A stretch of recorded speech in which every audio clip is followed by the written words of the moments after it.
Le ministère de la Justice a tenu sa première session de l'année du conseil d'administration du secteur ministériel ce vendredi.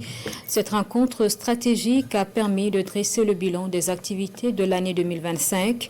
Et l'ordre du jour a également mis l'accent sur un panel dédié à l'application des mesures alternatives aux poursuites afin de moderniser la réponse pénale. Mariama Tamboura. Au 31 décembre 2025, le rapport du programme d'activité du ministère de la Justice présente un taux de réalisation physique de 93% et un taux d'exécution financière de 98,41%. Le rapport revient sur quelques acquis majeurs, notamment en matière d'accès à la justice, d'amélioration du fonctionnement du service public de la justice.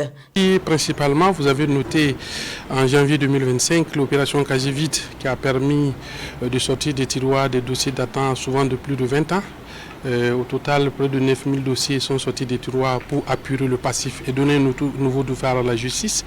Vous avez suivi également la digitalisation d'un certain nombre d'actes, comme le casier judiciaire, les certificats de nationalité. Il y a eu la réouverture continue également des juridictions qui s'étaient déplacées du fait de l'insécurité. Il y a eu également des sensibilisations, par exemple de plus de 4 millions de personnes lors des Journées nationales d'engagement patriotique sur le patriotisme et le civisme. Autre point inscrit à l'ordre du jour de cette session, ce panel autour de la question de l'application des mesures alternatives aux poursuites.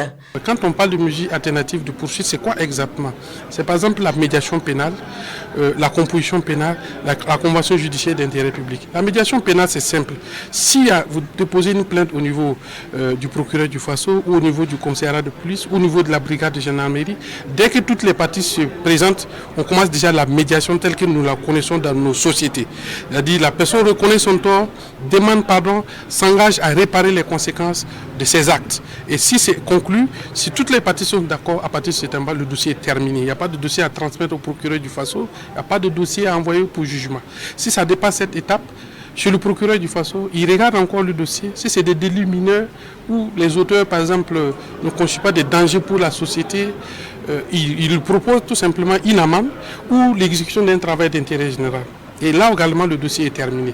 Et si ça part encore devant le juge doit encore apprécier la personnalité de l'intéressé, voir si à un moment donné, il y a eu des discussions qui sont intervenues et à réparer les conséquences de l'infraction, prendre l'engagement de ne plus répéter les faits, peut encore prononcer le travail d'intérêt général pour cette personne.